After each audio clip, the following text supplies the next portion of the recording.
ಇವತ್ತು ಪಶ್ಚಿಮ ಬಂಗಾಳದಲ್ಲಿ ಎರಡನೇ ಹಂತದ ಚುನಾವಣೆ. ಈ ಮೂಲಕ ಪಂಚರಾಜ್ಯಗಳ ಚುನಾವಣೆಗೆ ಅಧಿಕೃತವಾಗಿ ತೆರೆ ಎಳೆಯುವಂತಹ ಕೆಲಸ ಆಗುತ್ತೆ.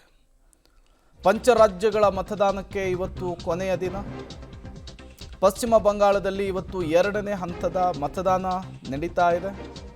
142 ಕ್ಷೇತ್ರಗಳಿಗೆ ಎರಡನೇ ಹಂತದಲ್ಲಿ ಮತದಾನ ಆಗುತ್ತೆ.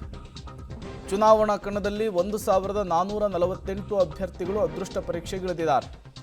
ಏಪ್ರಿಲ್ 23ರಂದು ಮೊದಲ ಹಂತದ ಮತದಾನ ನಡೆದಿತ್ತು. ಮೊದಲ ಹಂತದ ಮತದಾನದಲ್ಲಿ 91.78% ಮತದಾನ ಆಗಿತ್ತು. ಮೇ 4ರಂದು ಮತ ಎಣಿಕೆ ಕಾರ್ಯ ನಡೆಯುತ್ತೆ. ಪಶ್ಚಿಮ ಬಂಗಾಳದ ಇತಿಹಾಸದಲ್ಲಿಯೇ ಕಂಡು ಕೇಳರಿಯದ ರೀತಿಯಲ್ಲಿ ಮತದಾನ ಆಗಿದೆ. ಸ್ವಾತಂತ್ರ್ಯ ಭಾರತದ ನಂತರ ಅತಿ ದೊಡ್ಡ ಪ್ರಮಾಣದಲ್ಲಿ ಪಶ್ಚಿಮ ಬಂಗಾಳದಲ್ಲಾಗಿರುವಂತಹ ವೋಟಿಂಗು ಈ ಬಾರಿ. ಹಾಗಾಗಿ ಎರಡನೇ ಫೇಸ್ನ ಚುನಾವಣೆಯಲ್ಲಿ ಯಾವ ಪ್ರಮಾಣದಲ್ಲಿ ವೋಟಿಂಗ್ ಆಗುತ್ತೆ, ಅದು ಯಾರಿಗೆ ಲಾಭ ಆಗುತ್ತೆ ಅನ್ನುವಂತಹ ಕುತೂಹಲ ಇದೆ. ಮೊದಲ ಹಂತದ ಚುನಾವಣೆಯಲ್ಲಿ 152 ಕ್ಷೇತ್ರಗಳಿಗೆ ಚುನಾವಣೆ ನಡೆದಿತ್ತು. 91% ಮತದಾನ ಆಗಿತ್ತು. ಅದು ಆಡಳಿತ ವಿರೋಧಿ ಅಲೆಯ ಮುನ್ಸೂಚನೆ ಅಂಥೇಳಿ BJP ಬಣ್ಣಿಸಿದರೆ, ಇಲ್ಲ ನನ್ನ ಆಡಳಿತಕ್ಕೆ ಹಿಡಿದಂತಹ ಕೈಗನ್ನಡಿ ಅಂಥೇಳಿ ಮಮತಾ ಬ್ಯಾನರ್ಜಿ ಅವರು ಹೇಳಿದರು. ಇವತ್ತು ಎರಡನೇ ಹಂತದ ಚುನಾವಣೆ 7 ಗಂಟೆಯಿಂದ ಆರಂಭ ಆಗುತ್ತೆ.